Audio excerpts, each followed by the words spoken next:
splashed her face and arms, washed off her father's blood and the blood of the Indian that he'd killed in his last moments.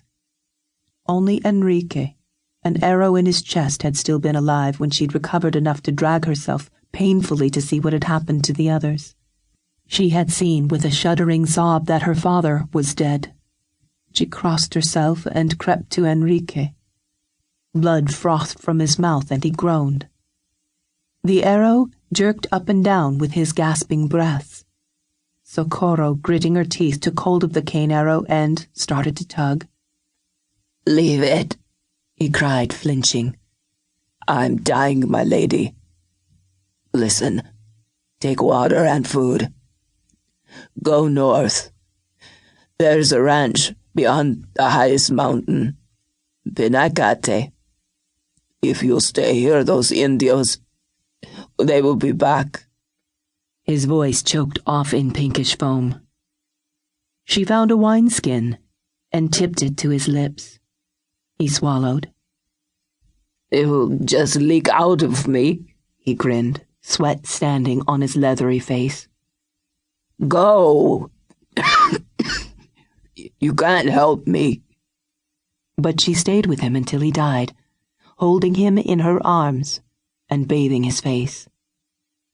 Outside the wagon, her father was skewered on a lance.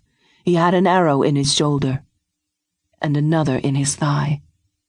His eyes stared at the sun.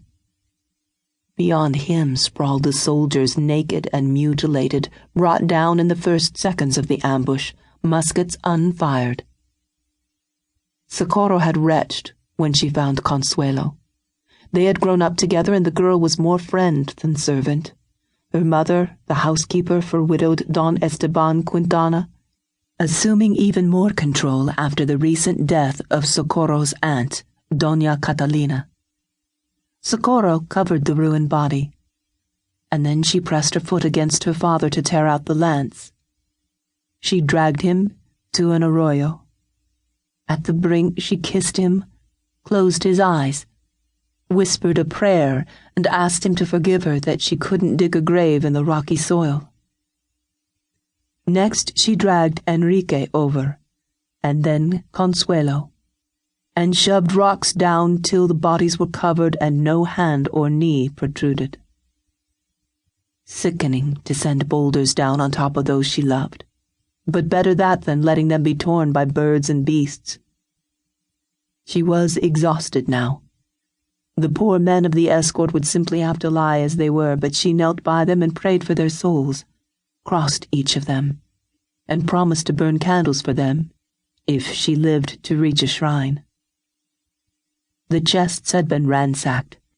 They held her wedding finery and heirlooms, including a dozen silver goblets given to a Quintana by the King of Spain, intended for the home she was to have established with her second cousin, who waited for her in Los Angeles.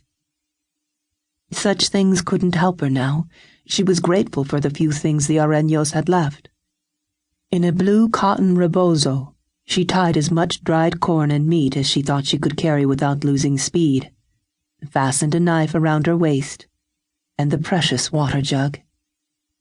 Kneeling once more by the burial arroyo, she turned her face north, toward the distant purple mountain.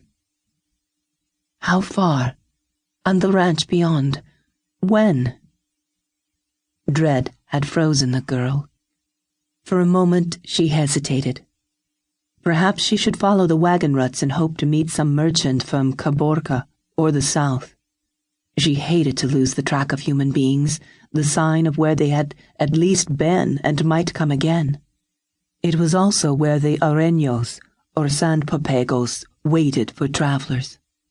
And the travelers, Socorro shivered. Luck to meet a merchant in this region below the Gran Desierto.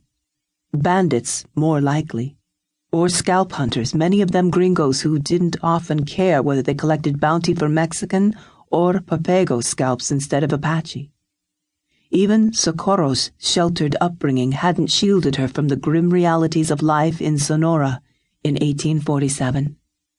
The government had long been powerless against the Apaches, and the war with the United States had left the frontier even more exposed. Battling